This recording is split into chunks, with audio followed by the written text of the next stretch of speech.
From a Teutonic terror to a Belgian big shot at number 5, this weapon takes doors off hinges and kicks like a mule.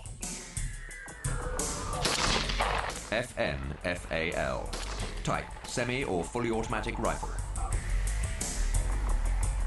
Country of origin, Belgium. Caliber, 7.62 by 51 millimeter.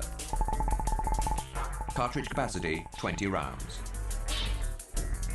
Muzzle velocity, approximately 2,700 feet per second.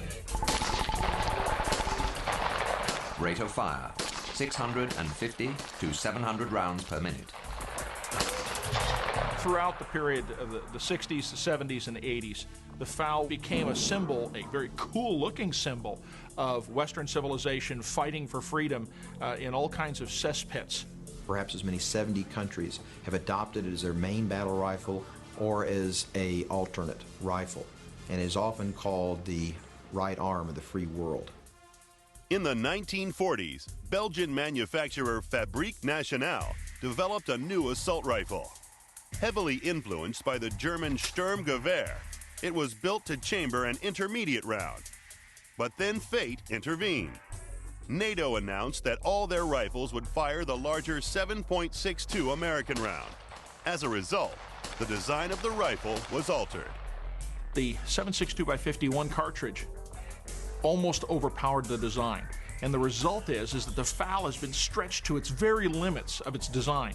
It's very much like a thoroughbred horse, which has so much muscle that its tendons and its bones are just at the limits of their ability to restrain that kind of power. The FAL tamed that power and developed a reputation as a big hitter. In the jungles of Vietnam, it gave good service to the Australian Army.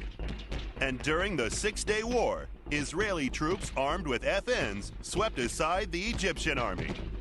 Everybody thinks the Israelis using the 9mm Uzi as their main weapon, but in the Six-Day War, the Israeli leg infantry doing the hard work in the Sinai, in the West Bank, and on the Golan Heights were equipped with a serious assault rifle with a hard-hitting round, the FNFAL. In 1983, the FNFAL became the arbiter of a unique conflict. Argentine and British troops were fighting over the sovereignty of the Falkland Islands. Both sides were armed with FNFALs. There's very few times in the 20th century where we had a perfect matchup of firearms. And the Falkland Islands campaign was one of those very, very few times. The Brits are carrying semi-automatic versions of the FN.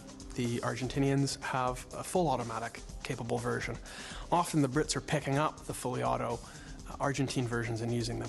They like this. They like the full auto capability. All soldiers like full auto capability. But simply, the FN's drawback is it's not good on fully automatic. It is utterly uncontrollable. It is such a big caliber that the weapon just goes all over the place.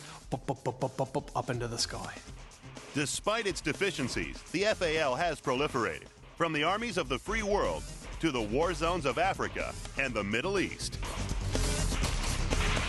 With over half a century of combat under its belt, the FNFAL scores well for service length. Innovation and combat effectiveness are also good, but handling and accuracy are average, making this Belgian big shot number 5.